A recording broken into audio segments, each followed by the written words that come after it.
think. If you have any questions, I'm sure he'll answer them. Enjoy. Thank you for attending here today, and apologize for those of you that went to the Board of Realtors presentation. This will be an instant replay for you all, so you may have seen that.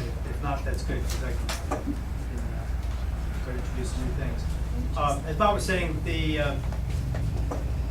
foreign investors are looking for certain things because of their background. What I want to do is really just use downtown Fort Myers as an example of what we've done, how we've created a place that is now beginning to attract foreign investment, both for residential purchases, but more so for commercial development, either buying existing properties or developing properties. So with that, I'll try to run through this fairly quickly and then just leave time for some questions.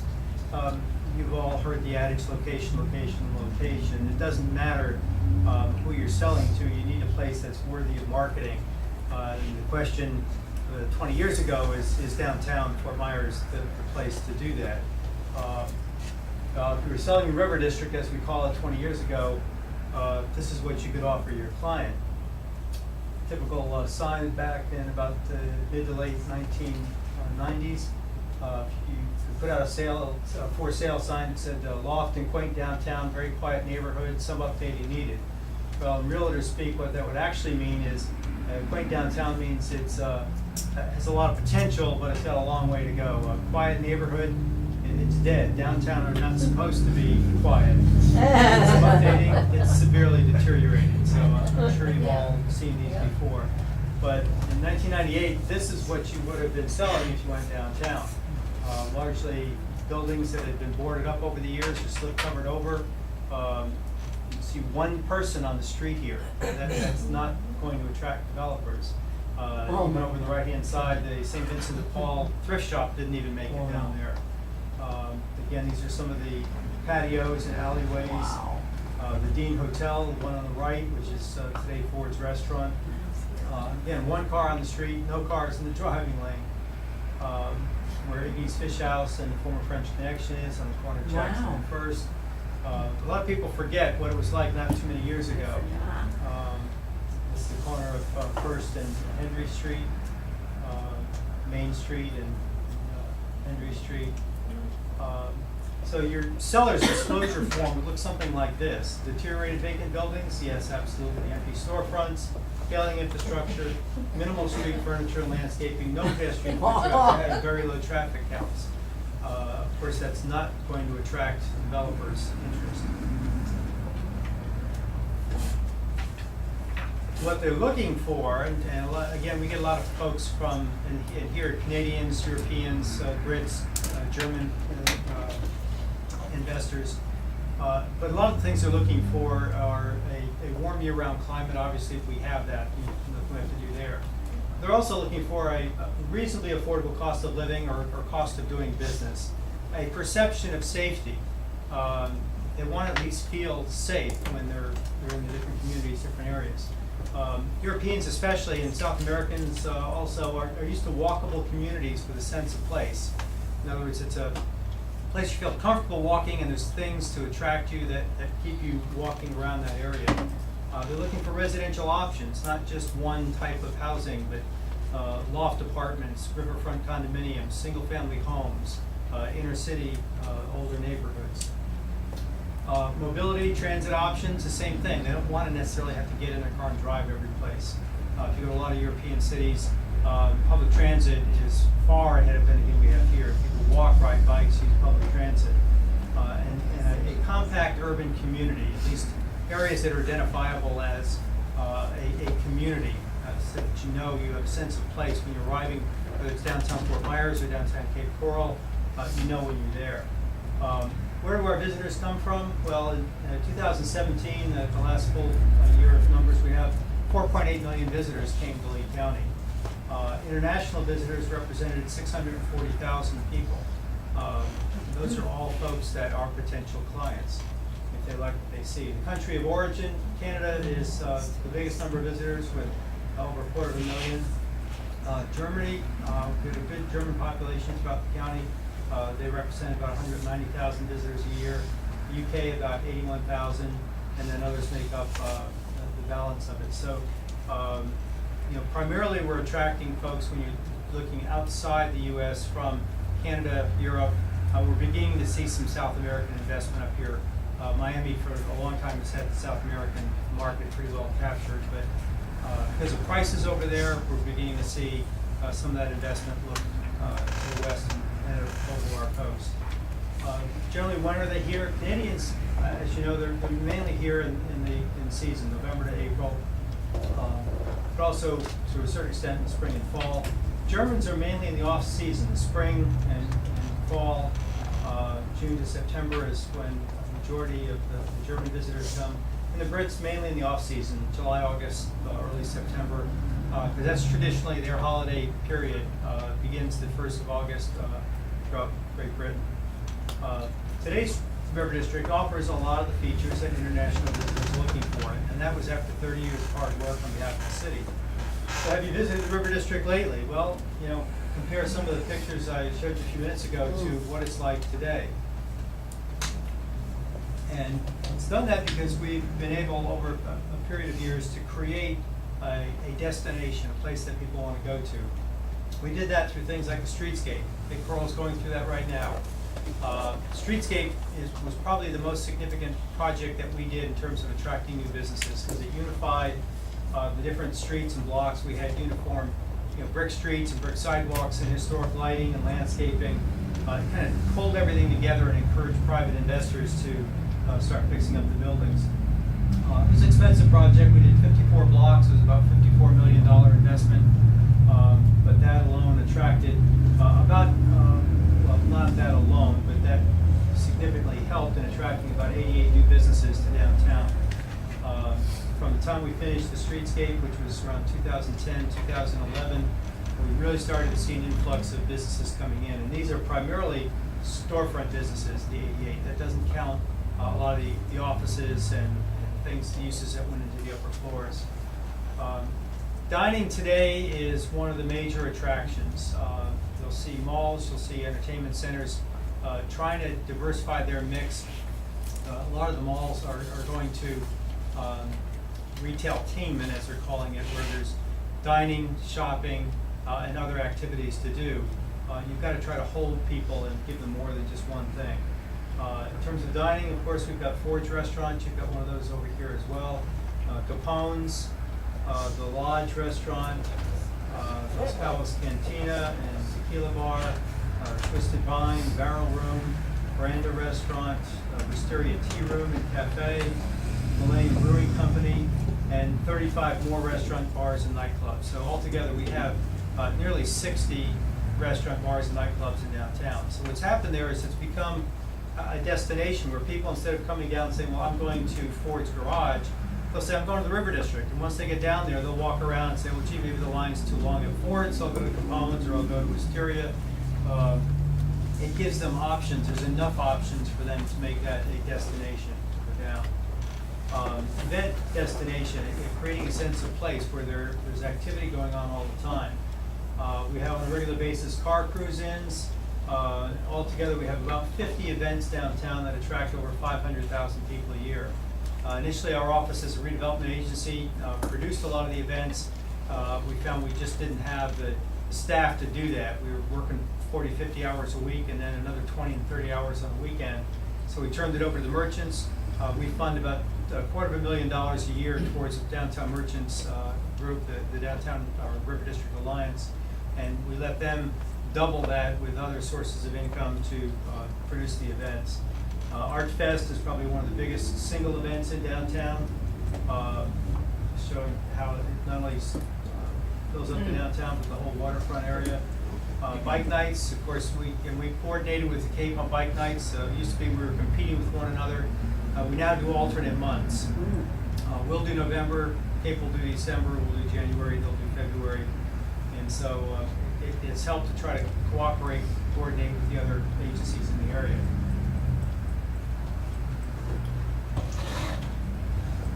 Music Walk, Art Walk have been very successful, very inexpensive events to do. It's simply a matter for Music Walk. A couple of bands are sponsored by the Merchants Association. A lot of the other bands are just brought in by the individual businesses. They might want a certain type of music, so they'll go out, contract with them, hire them. The association will take care of the street closure permit and the cleanup and security portion of it. Same with Art Walk, we'll have a variety of artists down. Mystery Walk kind of changes every month. The car cruise-ins on a regular basis. So the events have been very instrumental in bringing people down, because when we had a lot of vacant storefronts, it was the old catch-22. People would come down, look at the streets, they were empty. Say, well, gee, I don't want a retail business here or a restaurant because there's nobody around. So by bringing the people down to the events, the business owners would take note of that and say, well, gee, the streets are full of people. If I had a business here, I could take advantage of that, and it's grown. Arts and culture is another thing that was really pushed by several mayors. We have a thriving art community with Arts for Act and Cindy Byrne Davis Art Center, the Arcade Theater, Renee Maville's Gallery. There are quite a few arts and cultural events going on. Florida Rep attracts nearly 100,000 people a year. They have about a $6 million impact on downtown. We help support that because we found that most of the people, I think actually the numbers were about 63% of the people going to the theater go out to dinner or get something to eat or drink before the show. We're beginning to catch a little bit of after show attendance now, but primarily beforehand. Cindy Byrne Davis Art Center, same thing, over 100,000 visitors. This is a project that I negotiated the purchase of this from the federal government when they built the new federal courthouse. I was able to buy the entire block and the federal courthouse building for $185,000. And we really got a deal on it. The city then, it needed a tremendous amount of renovation. So we leased it to a nonprofit arts group called Florida Arts, with the caveat that within 5 years they had to raise $6 million to renovate the building, which took them a little longer than 6, but they've pretty much done it. They're finishing up the last phase, which is a rooftop sculpture garden, and that's very active, brings a whole variety of activities into downtown. The Lab Theater, that's continued to grow in downtown. They recently bought the old Kiwanis building on 2nd and Woodford. We have fine art classes. We have what used to call the Imaginarium, which is now the Imaginarium Science Center. They've combined the old train station historic museum with the Imagination, or Imaginarium. And again, they've spun that off as a private kind of not-for-profit. It has its own board of directors. They do their own fundraising. And the city's been very successful in spinning off things that they probably shouldn't do as government, and turn that over to organizations that do that sort of thing. And as we've developed the interest in downtown, we've had a number of tour operators come in. Of course, JC Cruises does riverboat cruises and tours. True Tours, the Pure River, Fort Myers waterfront tours, the boat tours. They've attracted a lot of people. The Downtown Historic Tour started out as one tour schedule, kind of a redevelopment tour. It's expanded now. I think they have up to 10 or 15 different tours, everything from a haunted walk to a historic tour to a redevelopment tour. And again, it's the variety of things that attract people down. We have the River District Trolley, which is a combination of funding between the federal government and the city and Lee County Transit Authority. That's helped both with traffic congestion and parking, because people, we run the trolleys out to all high-rise condominiums along the waterfront. And last year we started running them across the river to North Fort Myers, to North Star Yacht Club and the condominiums that are over in that area. And again, make it easy for people to get down there. They can jump on the trolley. We have the Ford and Edison Estates that attract a tremendous number of visitors. It's one of the most visited historic homes in the country. Again, we're trying to take better advantage of attracting those people into downtown. The Burroughs Home, it's open for tours, but again, a nonprofit group that operates the Burroughs Home. The Butterfly Estates, kind of a hidden gem. A lot of people don't know. It's over on Fowler and Thompson Street. They have a conservatory over there with butterflies. You can purchase them for weddings and special events. Shopping. We're beginning to be a shopping destination. We really haven't had enough activity down there, but we do have things like the Franklin Shops. And Franklin Shops on the corner of Broadway and First was an example of it was a big vacant storefront. We were trying to keep retail uses in there because we had attorneys and other non-retail uses that were trying to go in that space. We provided them a grant to do a build-out, and that's now run There's actually over 100 individual entrepreneurs that lease space from as small as a 2-foot square block to a 300 to 400 square foot space within that building. But we found it's become a good incubator. Businesses start up in there. People can run them without having to be there. If it's successful, a lot of times they'll go out, rent a storefront, and create a full-time business for themselves. We have on Jewel, we have a number of other specialty shops down there. The nice thing about downtown, with the exception of Subway and Starbucks, every restaurant, every retail shop is a local business. It's locally owned, it's not part of a chain. Now we do have a restaurant group that's formed in Fort Myers. It has Ford's and Capone's and 5 or 6 other restaurants. But again, that's local, homegrown. They're starting those out here and now going national with them. Jewelry repair, just a variety of retail shops. We have Farmers Market, which brings people down on a regular basis every week. We have residential options, high rises like the High Point and Lower Bayou San Tropez. We have single family neighborhoods like Dean Park. We have lofts. We have now the introduction of a couple more senior housing developments with the renovation of the old Sheraton Hotel. That's now beginning to fill up. It'll have over 323 independent living units in it. Prima Luce, this is kind of the next wave of condominium riverfront construction that's coming along. We had our plan with Andreas Dewani done in 2001, adopted in 2003. By 2006, we had $500 million worth of construction underway, including 1,500 waterfront condominium units. As you all know, we had a little blip in the real estate market back 2008, 2009. We had another $500 million that was entitled and ready to start construction that got put on hold. For 10 years, it got put on hold. We're now beginning to see those projects trying to get started and come out of the ground. Prima Luce is by the developer that did Beau Rivage, Saint Tropez, and Riviera, and more recently the old Sheraton as Campo Felice.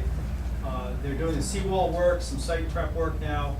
They're hoping that by the end of the year to get this project under construction. It'll be twin towers with 220 units.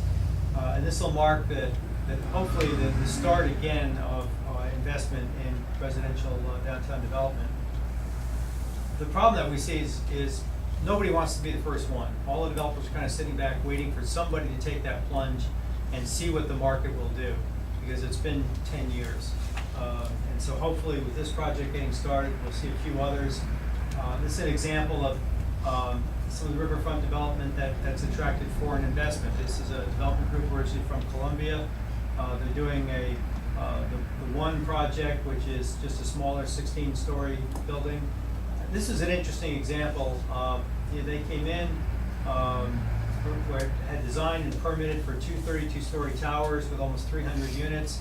But of course, they had to do 50% pre-sales, and they weren't getting the sales number to allow release of the construction financing. And as a result, people said, well, you can't guarantee a delivery date. I don't want to put a deposit down until I know when I can get a unit. So what they did is they went back and bought the land next to the two high-rise lower towers and decided to do a smaller project with 26 units. Now they only have to sell 13 units to get the construction funds released. So this is an example of, again, we've had Canadian investors that bought the Oasis Towers. This is Colombian investors. We've got some German investors that bought 9 downtown buildings for renovation. So we're beginning to be successful in that effort. Another new project is a 9-story mixed-use project on the corner of Jackson and First Street. This is currently a vacant lot. They hope to get construction started a little bit later this year. They'll have ground floor retail space, 2 floors of office space, and they've been going back and forth to doing a hotel or residential space on the upper floors. The Luminary Hotel, this is the new convention hotel. After many years of back and forth with a lot of different developers, this is finally underway. We still have a little glitch in a title issue that came up, but the city's pretty confident in resolving that. But this will tie directly into the Harborside Event Center, which will have $11 million worth of renovations done to it. This project altogether, between the parking garage, the hotel, and Harborside, it's about an $82 million $82 to $85 million project. What this will do, this will be a Marriott Autograph Collection hotel, so it'll be a top tier hotel. This will help us get back in the convention business again. As a result of this project finally going ahead, we have a gentleman who has just bought some property downtown to build a 7-story Holiday Inn with about 150 rooms. The First Street Village project over on between West First Street and McGregor, that project's been purchased. That's going to be a mixed-use residential project with some commercial space, but that will also now include about 130-unit hotel on that property as well, which is going to help us get back in the convention business again. City Pier building, that's been leased to the hotel developer. That'll become a waterfront restaurant and an outfitters, so you can tie together the hotel, a parking garage, the convention center, and they'll have a series actually of 3 restaurants and a rooftop bar in that hotel complex. I just mentioned Indigo Hotel, that just recently sold. You can see that for the federal building in the background, that little tiny 7,000 square foot lot was a lot that everybody thought was just not big enough to do anything significant. Well, they were able to get a 7-story hotel, the Indigo Hotel in there. That just changed hands. It's under a new group. The group owns 50 other hotels around the country, and so we'll see some reinvestment going into there. Regional Library, again, that was a joint venture. We helped do a land assembly and work with the county to fund that. That's, again, a good attractor and a lot of outdoor event space for that. Then Midtown and Gardner's Park. This is the area just south of Martin Luther King. That's the area we see expanding, and that's where we think we're going to begin to see more and more foreign investment come into that area. More recently, the Southwest Florida Community Foundation, they secured from the city through a long-term lease the old train station or historic museum. They're putting a big addition on that, and it's going to become a high-tech hub for nonprofits. The foundation recently moved their offices in there. So with that development there, across the street is a new fire station that was completed about 2 years ago. And we're beginning to see acquisition of some of the other vacant land in the what we're calling the Midtown area. Gardner's Park is the other area that we're beginning to see growth. As downtown gets developed and the infill lots fill in, the logical place to grow is to the south. You really can't go much to the west because you've got McGregor Boulevard and single-family homes along there. The river is on the north, so you really have Midtown to the south and Gardner's Park to the east of Fowler Street.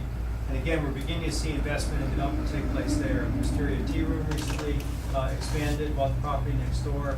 We've had a number of properties along Fowler Street that have been purchased with investors looking at beginning some development in that area. And a lot of this is because what we're doing is going in, evaluating these areas, changing the density. For example, downtown, waterfront density used to be 25 units to the acre. Didn't make much sense economically for the expense of a waterfront property to be able to put on a 1 acre piece only 25 units. When we did our downtown plan, we upped that to 100 units per acre. All of a sudden, it was economically feasible. We had an influx of developers because of that. And placemaking, creating a destination has turned the River District into a desirable location for local as well as international investment. We've created a place that there's a lot of things to do, and that's the key. And hopefully Cape Coral will be successful with that. But we're seeing a lot of small towns around the country where you have dining, you have shopping, you have entertainment, special events, you have people living there, you have people working there during the daytime, and you need to give people a variety of things to do. For example, we have sculpture pieces that, again, our Columbia developer was able to get a donation from a Colombian artist. We have over 22 major streetscape sculpture pieces scattered throughout downtown. And they're fun. People climb all over them. The kids, climb on top of these characters to get their picture taken. But you got to have, you have fountains, you have public spaces. We have the Park of Palms. We have a river walk, a marina you can walk around. You've got to give people at least, as the Project for Public Spaces in New York says, 10 different things to do when they come to an area. There's got to be things for kids, things for the adults, but you've got to create a place that people want to be. And that is what, whether you're a local or again, an international developer, that's what you're looking for. I'll just leave it at that. And again, I'm sure any of you that have traveled, internationally have seen in other countries, how the cities, we think a building is old when it's 50 or 60 years old, and we say, oh, tear it down, or whatever. I was just over in Scotland last week and, walked through buildings that were 1,000 years old, have been there since, 500 and 600 AD, and they're still in use today for the function, whether it's a church, a cathedral, a residential building. So look for opportunities where cities are beginning this redevelopment, like the Cape. I know we've gone through the same thing. There's some starts and stops and ups and downs with the economy. But if you're looking for investment opportunities for developers, and again, a lot of the foreign investors look long term. We had a young developer that, when I first started in this business, came in the 90s from Germany. He was in Munich, had some money backing him up. I think he was in about 28, 29 years old at the time. Ended up buying 9 different buildings downtown because they were old, they were run down, nobody wanted them, the prices were down. He went in one by one, fixed them up, and he looked long term. He said, I'm not trying to make all my money right away. He only put 10-year financing on it, so in 10 years, he had 9 buildings paid off with a steady source of income.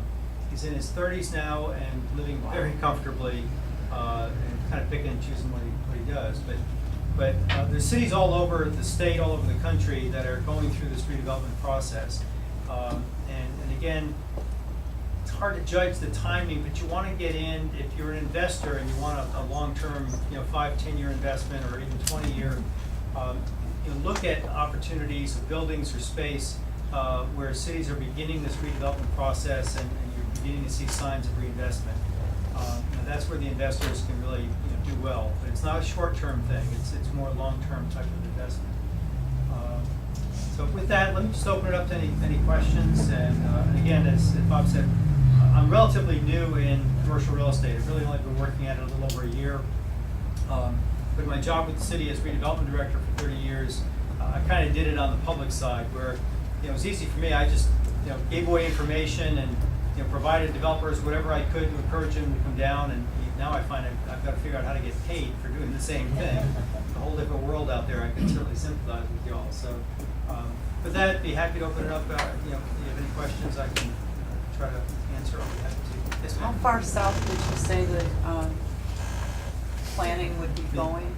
The from Midtown where? plan is going from Martin Luther King south to Edison Avenue. Eventually, it'll go south of there, but that's an area that we think we can impact, essentially between 41 and Fowler, MLK, and Edison, which is down where the former Red Sox Stadium is located. That's an area that has relatively low land values, some significant parcels of vacant property. And that's an area that we think we can impact and attract developers to. Yes? Is the development on track yet for the location between First and McGregor, where the Publix is, that big empty spot that they've been trying to develop for years? Yes, good question. That was formerly known as First Street Village. Originally to be developed by the developer of High Point Place, and then with the economy, they lost that through foreclosure. That site has been purchased for $7 million. It's a developer from Tampa. They've gotten their approvals. They're in their final design stages and ready to go to permitting this fall. And it'll be a rental apartment community, about 300 units roughly. But that'll also include a new hotel, and will include some additional retail commercial space as well. They hope to get construction started on that early part of next year, January or February. So that project will be coming out of the ground. What about the one across the street with the old Shooters restaurant and That Holiday used to is be? still in the hands of iStar, which is a New York corporation. They're waiting for the market to come back stronger. I talked to them, well, it's been a little while now, but there's no specific plans for that site, although it is entitled for 3 high-rise condominiums or a hotel and 2 condominiums. That's a big site, and so I think when we start to see these other developments take off, the market proves to be strong, you'll see them come in there. There are 2 other projects actually that have attracted some outside development. North American Properties has under contract the block where the Hall of 50 States is located between Edwards Drive and Bay Street, Jackson and Henry Street. We know, we call it the Smith Block. Bill Smith and his family bought that years ago. North American has offices around the country. They work on fairly significant projects. It is under contract. They haven't closed on it, but their plan is a mixed-use development, saving the Hall of 50 States, creating that as a restaurant, putting a courtyard behind that in the center of the block, the 500-car parking garage, condominiums over ground floor retail space, and some, I think they're looking at around 20,000 square feet of office space as well. So it'll be a mixed-use project. And then also another one that just contract went hard on, the former First United Methodist Church property at Fowler and First Street next to the library. I had a developer again out of Tampa, specialized in doing kind of infill luxury rental communities. Everything they've done is within walking distance of downtown. They've worked in West Palm Beach, Sarasota. They're working in Naples now, Orlando, and they came looking for a site. I worked with them. We identified the church site. It was difficult because it wasn't on the market for sale. We had to convince them to put it on the market in the first place, and then go through an RFP process. So because they wanted a say in what was going on the property, it took 1 year and 3 months to get that deal together. But the contract now is solid on that.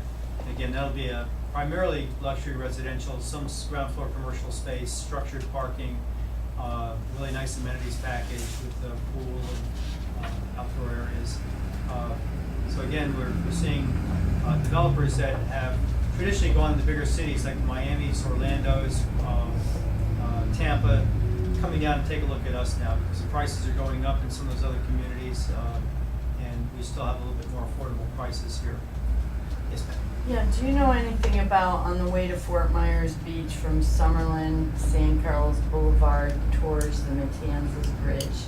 Like almost all those buildings on both sides have gone vacant or deteriorating.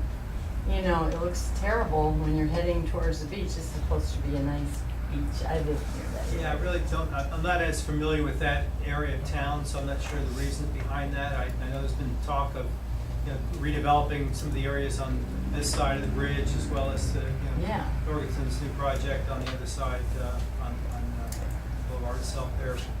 But I don't know, other than, with the traffic situation down there, Right. it's not the easiest thing for people to get in and out of. Folks are generally down there heading for the beach, and That's so, probably why they all went out of business, because nobody wants to stop right. anywhere and get back into And that so traffic. typically, eventually the values will go down there where like in downtown, when the values got low enough that it became economically feasible to buy these buildings and invest in them and do the rehab, that's when you start seeing the investors commit.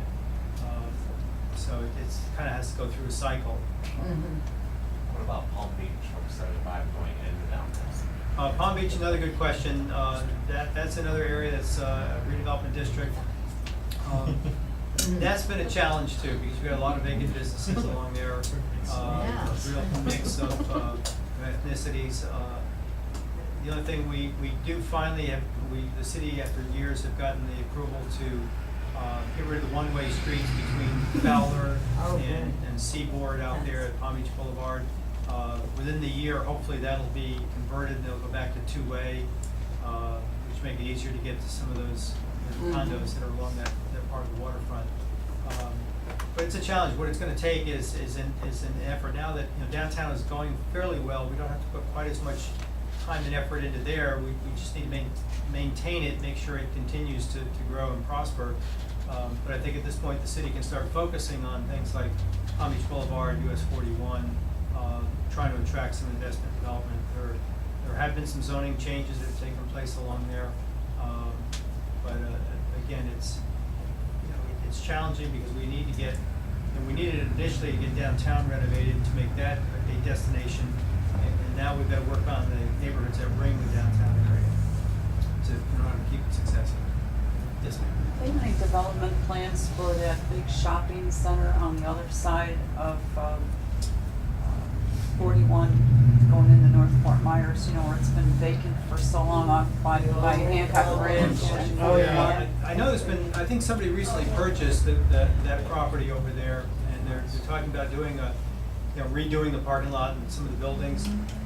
that's a real challenge. I know Brian Hammond from the county commission has been working on that. They've got a planning committee that's been working on it. I think probably one of the most interesting plans I've seen by a planner a couple of years ago that the county used was to extend Hancock Bridge Parkway through there over to Business 41. And hopefully you can encourage and attract development between there and the riverfront, because you've got great riverfront property. The problem is you've got trailer homes and a variety of smaller uses that make land acquisition pretty difficult for a private investor. I know as a redevelopment agency, we used to have the power of eminent domain, and we worked in an area down off of Colonial at one point. Colonial in Winkler, there was a 1920 subdivision that had over 750-foot wide lots laid out. It was never developed. No roads were put in, no utilities. People owned these things for since the 1920s and could never do anything with it. We were able at that time to put out a request for developers to come in and develop that area, and we guaranteed them that whatever property they could not assemble, we would step in, use our power of eminent domain to assemble it. So the developer was guaranteed of them not being left with one or two lots they couldn't get in the middle of a block to keep them from doing development. Unfortunately, in the middle of all that, the state saw fit to end the use of eminent domain by redevelopment agencies, and so we finished 350 site acquisition. We're in the middle of the other half of it. We're working with a commercial developer, and they changed the laws, and so it kind of stopped the other half of that from going ahead at this point. So it's tough. It takes a lot of tools to make these things happen. But hopefully that North Fort Myers Shopping Center at some point, and again, what it takes is the government and private sector has got to make a concentrated effort to prioritize an area.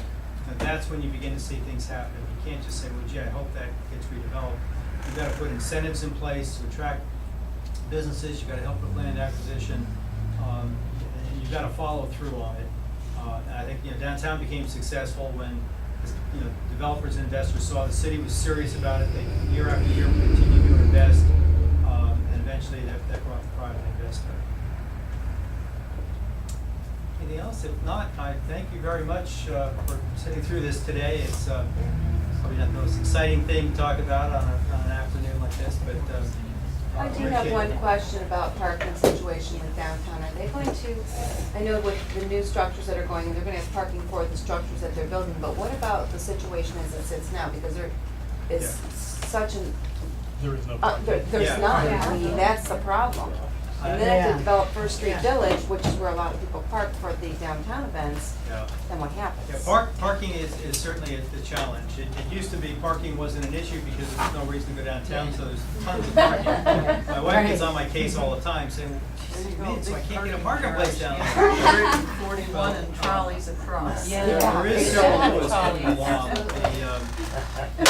said the new Luminary Hotel, the lot that it's going on used to have about 65 surface parking spaces.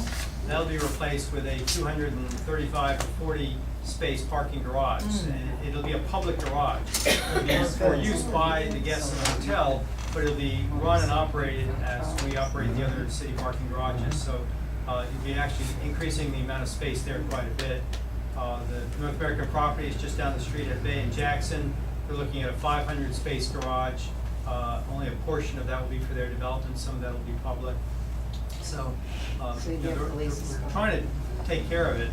The trolleys, valet parking is helped down there. You can, most of the larger restaurants offer free valet parking.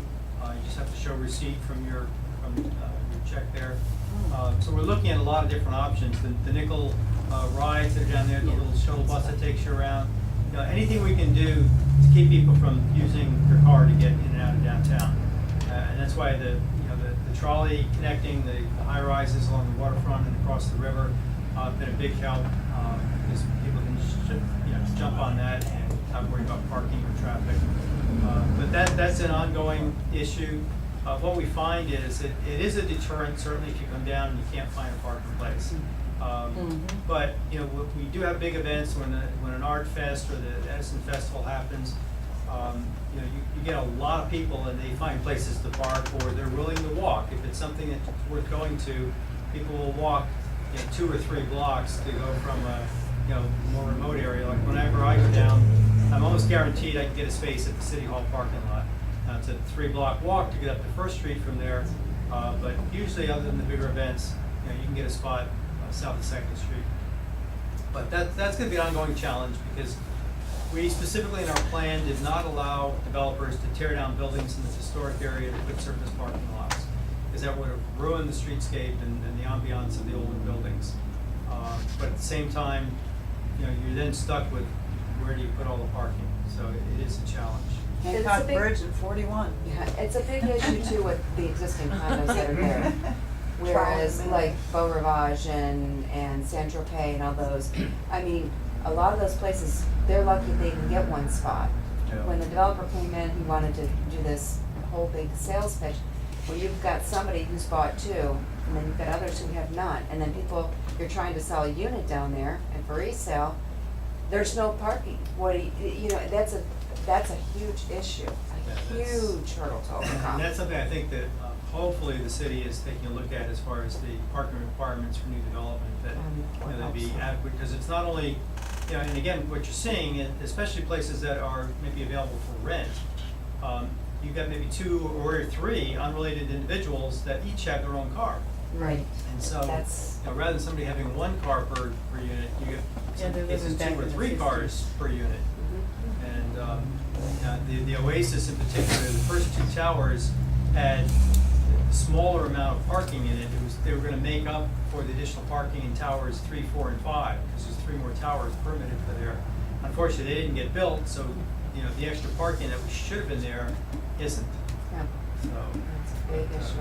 And it's just, it's very, very hard to sell when you have no parking spot, or, you know, you have 1, you have 2 working people, and then they've gotta Right. find an alternate source. You know, the little attorney across the street only has so many parking spots he can rent out for $100 a month. Yeah. So, that's what's happened. Yeah. That's what I do. There's a lot of challenges with redevelopment programs like this. Parking is one of the big ones. Anything else? Thank you. I think Bob will, I'm gonna give him a thumb drive of the presentation. Awesome. And so I think he can make, if there's any questions, you can see Bob. Thank you.